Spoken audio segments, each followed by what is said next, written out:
안녕하십니까, 통연입니다.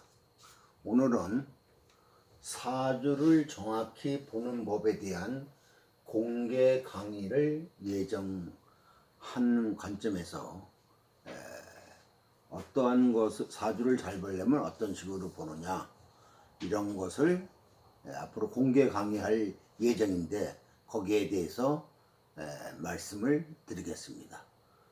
구독과 좋아요를 눌러주시면 감사하겠습니다. 사주에 관심을 갖고 공부 중이시거나 공부하고 싶은 분들을 위해 10월 중에 공개 강의를 하려고 계획 중입니다. 많은 참여 부탁드리고 2시간에 걸쳐서 어떻게 공부하면 사주를 잘 볼 수 있을까에 대한 방법론을 말씀드리고 1시간 정도는 질의응답 시간을 갖도록 하겠습니다. 참가하실 분들은 미리 문자나 전화로 예약을 하셔야만이 참여 인연에 맞는 강의장과 날짜와 시간을 정하겠습니다. 참고로 강의장은 서울 사당동 근처에서 할 겁니다. 공개 강의 참가비는 2만 원을 입금하여 주시면 감사드리고요. 공개 강의에 참여하실 분은 전화나 문자로 신청하시면 계좌와 강의 장소, 시간 등을 알려드리겠습니다. 참여 인원이 적으면 취소가 됩니다. 자, 그러면은 어떤 이 사주를 잘 보려면은 어떤 식으로 봐야 되느냐, 거기에 대해서 말씀을 드리겠습니다. 사람의 운명을 판단하는데 여러 가지 방법과 학문이 있지만 보편적이고 대중적인 것이 사주입니다. 사주를 공부해 본 사람은 느끼겠지만 처음에는 십성 위주나 신살 위주로 공부를 하다 보니까 쉬운 것 같고 재미가 있습니다. 그러나 공부를 할수록 어려운 것이 이 학문입니다. 그 이유는 첫째로 기본 개념이 잘못되었습니다. 많은 선생들이 가르치고 있지만 음양과 오행, 식간, 12지의 체성, 생극제와 합형충파해 등의 사주를 보는 기본 개념과 사용 방법이 많이 잘못되었습니다. 고급으로 올라가면 용신 개념과 사주 전체 구조를 어떻게 해석해야 하는지의 기준도 모호합니다. 지금껏 대세를 이어온 것이 억부로 보는 용신 개념이고, 억부용신, 그리고 이 격용과 격국용신, 격용과 조후용신, 이런 세 가지 관점에서 많이 참조하고 있고, 또 고급 스킬로 들어가게 되면 자연물상론을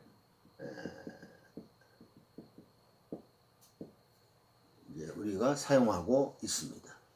그러나 기본 개념의 정립이 없이는 이현령 비현령식으로 해석이 되고 있는 안타까운 현실입니다. 물론 강의하는 저도 100% 완성한 사람은 아닙니다. 저도 현재까지 공부하고 연구하고 있지만 아직도 어려운 영역이 남아 있습니다. 그러나 최소한도 사주를 공부하는 데는 기본 개념의 정립이 필요합니다. 그래야 탄탄한 기초 위에서 발전할 수가 있습니다. 그러면 첫째로 사주를 분석하는데 필요한 것이 뭐냐면은, 첫째로는 한난조수입니다.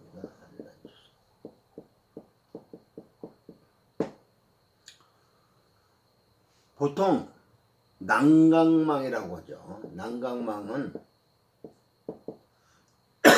조우로 사주를 분석하는 교과서라고 합니다.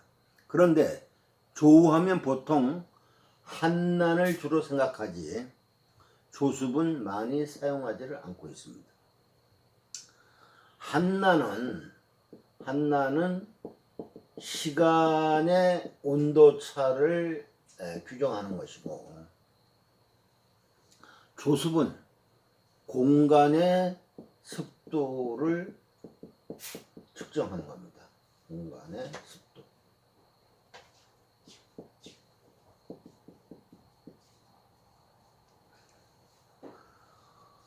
이것을 알아야만이 사주의 온도와 습도와 속도와 명암을 알게 되고, 온도, 습도를 알아야 속도를 알게 되고, 그 다음에 이 명암을 알아야 됩니다.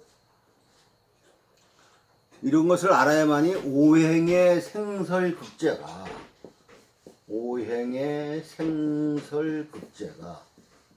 생설극제라는 것은 생하고 설하고 극하고 제하는 것을 얘기하는 겁니다. 생설극제가 빨리 되는지 늦게 되는지 잘 되는지 안 되는지 어떻게 어디에서 되는지를 알게 되는 겁니다. 왜 이것을 알아야 하냐면 생설극제는 오행의 일하는 모습이기 때문입니다. 일하는 모습이 빠르냐 더디냐 사교적이냐 독불장군형이냐 급하냐 늦느냐 밝으냐 어둡냐 등등 여러가지 일과 사람을 대하는 심리적 성격적인 움직임과 행동에 대한 여러가지 형태가 나오게 됩니다. 또 일의 성패 시기에 빠름과 늦음을 알 수가 있고, 더 나아가서는 인간관계의 방식이나 스타일, 남녀 간의 애정이나 속궁합의 여러 방식이 모두 나오기 때문에 아주 중요합니다. 우리가 사회생활을 하면서 어려움을 다양하게 겪고 있지만 특히 사람관계의 어려움 때문에 힘들게 사는 경우가 많습니다. 인간관계의 갈등과 좌절로 불행한 인생을 살게 됩니다. 남녀간의 갈등 있는 자와 없는 자, 남녀간의 갈등과 또 있는 자와 없는 자의 갈등, 가족관계 갈등, 조직 직장 인간관계의 갈등, 이러한 갈등을 어떻게 현명하게 조절하여 극복해 갈 수 있을지를 알아볼 수가 있습니다. 시대가 발달하여 이제는 사주 갖고 단순하게 운명만 판단하는 것이 아니라 심리적 변화나 행동 스타일을 연구하여 사회 여러 분야에 활용할 수가 있습니다. 오늘날 서양 심리학 방식이 나와서 활용하지만 사주만 제대로 알면 서양 심리학을 훨씬 뛰어넘는 훌륭한 학문입니다. 두 번째로는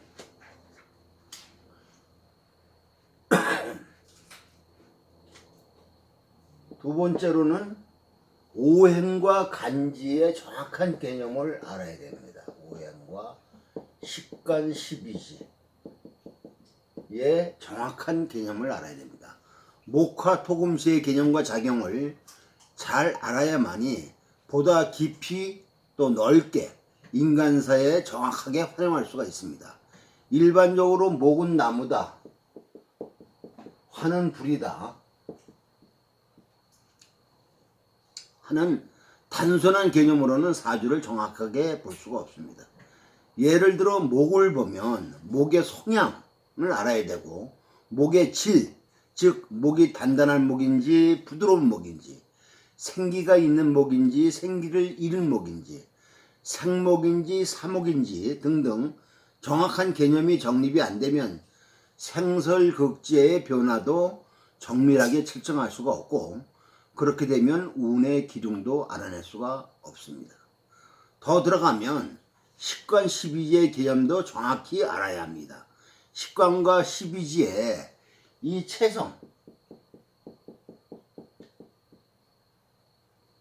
체성을 알지 않으면 어떻게 써야 올바로 쓸 수 있는지 알 수가 없는 겁니다. 예를 들어 간목과 을목은 목이라는 기준에서 볼 때는 똑같은 목이지만 체성은 전혀 다릅니다. 체성이라는 것은 그 각자가 갖고 있는 근본적인 성질을 의미하는 거죠. 어떨 때는 이것이 생목이 될 수도 있고 또 사목이 될 수도 있고, 또 생목일 때는 어떻게 작용이 되고 사목일 때는 성향이 어떤지를 우리가 알아야 쓸 수가 있는 겁니다. 그 다음에 세 번째로는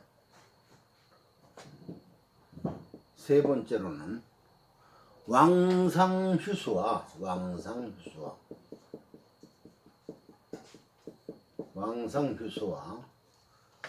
왕쇠 강약을 잘 알아야 됩니다. 왕쇠 강약.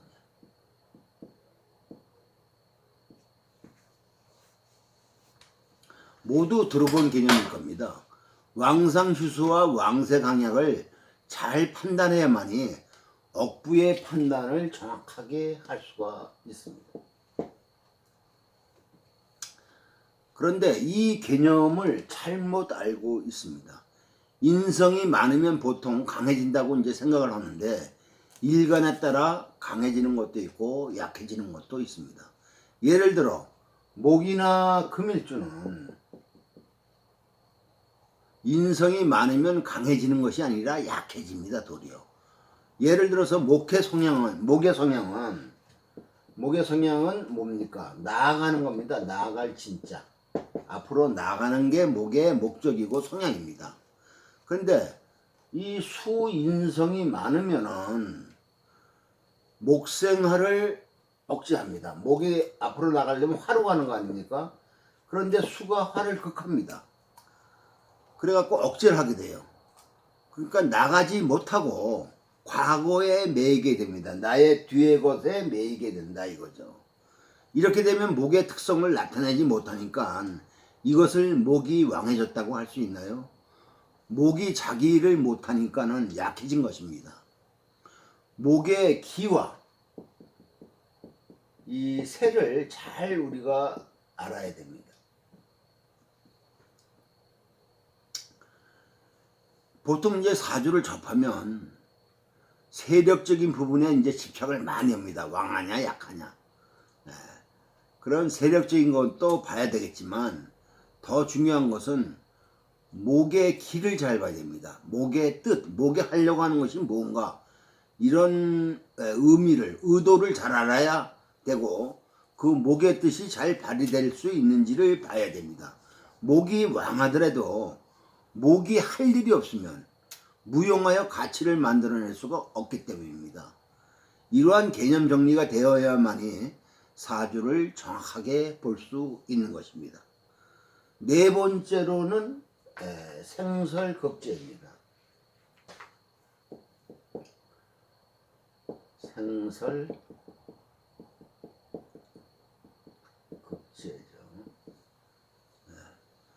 오행의 하이라이트는 생설극제의 변화를 어떻게 읽느냐가 중요합니다. 목생화다 하면은 목이 화를 잘 생하는지 화가 목을 잘 설하는지 또 목이 주도하는 것인지 화가 주도하는 것인지 목이 화를 생해야 좋을 때가 있고 또 목이 화를 잘 생하는 것인지 아닌지 다분히 목과 화가 있다고 목생화가 되는 것이 아닙니다. 이것을 체성과 주위 관계, 계절, 거리 등등 여러 가지 상황을 알아야만이 정확하게 알 수가 있는 겁니다.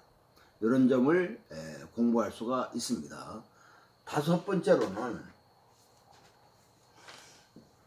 십성의 역할입니다. 십성의 역할과 십성의 해석을 어떻게 하느냐 이게 중요한 거죠. 사주를 보고 시기와 기중성패가 파악이 되면 상황과 관계를 설명해야 됩니다. 상황과 관계를 설명할 때는 육하 원칙으로 설명이 되어야 합니다. 육하 원칙. 누가, 언제, 어디서, 어떻게, 무엇을, 왜 라는 관점에서 설명 통변을 해야 합니다. 이런 통변을 잘 하려면 십성의 의미와 작용을 잘 알아둬야 합니다. 십성의 의미와 작용을 잘 통변하려면 체와 용을 구분해서 설명을 해야 합니다. 체는 누가입니다. 누가. 체는 누가. 기준점이 잘 설정되어야 합니다. 우리가 십성을 표현할 때는 일간 기준에서 십성을 설명합니다.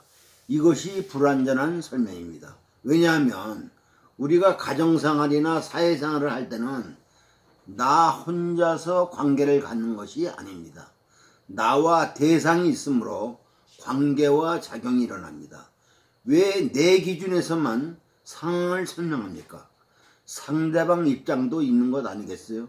예를 들어 부부싸움을 할 때 서로의 말을 들어보지 않으면 옳고 그르고를 판단하기가 어렵다고 합니다. 그것은 각자의 입장이 다르기 때문입니다. 나의 입장과 배우자의 입장이 서로 다릅니다. 내가 채가 될 수가 있고 배우자가 채가 될 수가 있습니다. 우리가 사주를 풀 때 일간만 나다 생각하고 사주를 풉니다. 그러나 일간은 사주를 볼 때 일간을 기준점으로 보는 것이지 일간만 나가 아니고 사주 전체가 나입니다. 내가 나를 볼 때와 내가 배우자를 볼 때와 내가 자식을 볼 때와 내가 부모를 볼 때 모습과 행동, 심리적 성향 등이 모두 나이고 더 나아가서 대상이 나를 볼 때도 납니다. 즉 부부관계를 볼 때 내가 보는 배우자와 반대 입장에서 배우자가 보는 나, 내가 보는 회사, 회사가 보는 나 등등 우리가 대상을 확대해 보면 입체적으로 상황이 나옵니다. 내가 보는 대상과 대상이 나를 보는 관점 등을 모두 살펴볼 수 있어야 합니다. 이렇게 십성을 볼 때 십성의 의미와 작용을 우선 알아야 되고 두 번째로는 간지로 본 십성, 즉 정인이라면 간목 정인이 다르고 을목 정인이 다르고 병화 정인이 다르고 쭉 이렇게 다릅니다. 식간 12지의 십성을 펼쳤을 때 모두 다르게 나타나고 셋째로 내가 간목일 때 무토가 처이면 무토 입장에서는 간목이 처의 남편입니다. 이렇게 역지사지로 보는 습성을 길러야만이 사주를 더 입체적으로 보고 세밀하게 볼 수가 있는 것입니다. 여섯 번째로는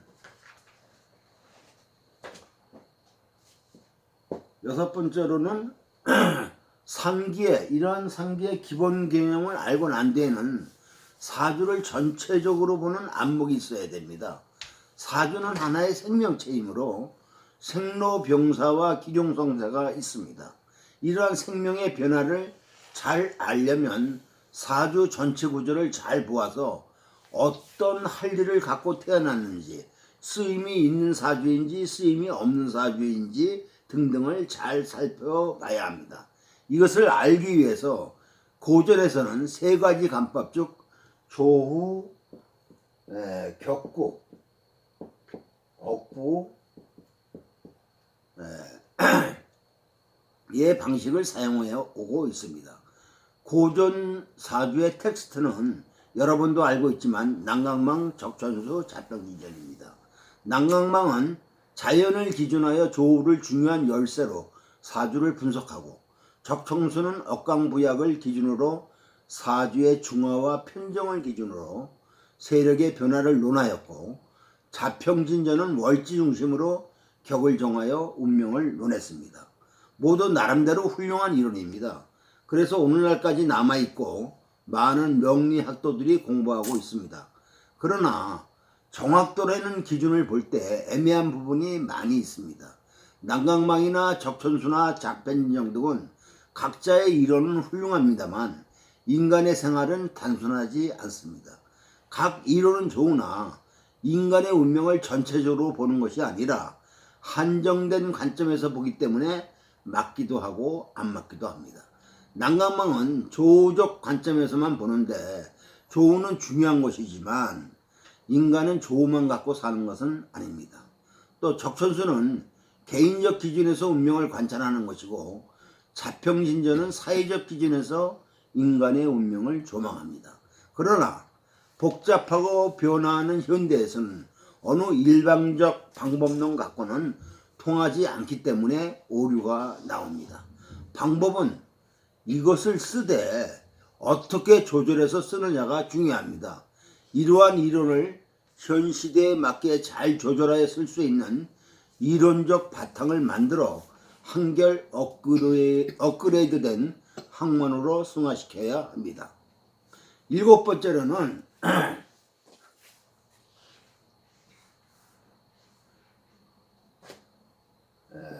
자연물상적인 개념이 있습니다. 자연생태학적 물상 개념입니다. 우리 인간을 비롯해서 모든 만물은 자연을 떠나서는 살 수가 없습니다. 사주를 자연의 습성과 변화에 맞추어서 해석하는 것입니다. 잘 연구하면 아주 재미있고 정확하게 운명을 판단할 수가 있습니다. 여덟 번째로는 운의 기륭과 성패를 잘 읽어야 됩니다. 기륭과 성패를 잘 읽어야 됩니다. 용신을 잘 잡아놓고도 운의 변화를 잊지 못하여 판단이 틀릴 때 용신을 잘못 잡았나 하고 먼저 생각하게 됩니다. 용신을 잘못 잡을 수도 있지만 용신을 잘 잡았어도 채성과 생설극제를 잘못 알아 판단을 잘못하는 것이 많습니다. 상당히 많이 명리 공부하는 사람들이 오류를 범하는 것입니다. 아홉 번째로는 시대의 변화를 잘 읽어야 됩니다. 시대의 변화에 의해서 의식의 변화가 오게 되고, 그래서 이 패러다임의 변화가 이제 오게 됩니다. 우리 인간들은 역사적으로 볼 때 이념과 제도로 생각과 행동 등이 많이 규제되어 왔습니다. 이념과 사상, 종교적 개념, 사상적인 틀, 정부의 규제 이런 데서 옳고 그름이 판단이 되고 행동과 의식을 규제해 왔고 사람을 차별해 왔습니다. 예를 들어 옛날에는 양반과 상놈, 남전 여비 사상 등으로 얼마나 많은 사람들이 기회와 행복을 잃어버렸습니까? 지금은 과학이 발달하고 극도로 자본주의 개념이 활성화되어 옛날에는 귀함이 부를 끌어들였지만 요즘은 부가 귀를 끌어들이는 시대가 되었습니다. 또 남녀간의 평등, 더 나아가서는 여성 우세가 되어버리는 시대에 살고 있습니다. 이러한 시대의 변화로 인하여 직업이나 결혼 등 모든 것들의 의식 변화가 생기는 시대입니다. 우리 명리를 공부하는 사람들도 시대에 뒤떨어지지 말고 현 시대 의식과 흐름에 맞추어 운명을 판단해야 됩니다. 현 시대는 집단적 의식보다는 개인적 의식이 우월해지는 시대입니다. 과거에는 선택되어지는 삶이라 한다면 현재는 선택하는 삶이 많이 작용하는 시대입니다. 특정한 직업에 얽매이지 않고 본인의 재능만 있으면 얼마든지 창업하여 자기의 삶을 영위하는 시대입니다. 여성도 여성의 사회적 지위와 경제적 지위가 상승되므로 옛날처럼 남자의 의지에서 생활하는 시대는 벌써 지나갔습니다. 그래서 비혼도 많아지고 이혼도 많아졌습니다. 옛날처럼 남자의 의지하고 사회적 윤리적 가치에 얽매여 자기의 의사 표현을 못하는 시대는 지나갔습니다. 하여튼 시대는 변화하고 있습니다. 이러한 사회적 흐름을 잘 인지하여 사람의 운명 판단도 바뀌어야 합니다. 공개 강의 때는 실제 사주를 중심으로 상기의 것들을 디테일하게 설명해 볼 것입니다. 많은 참여 부탁합니다.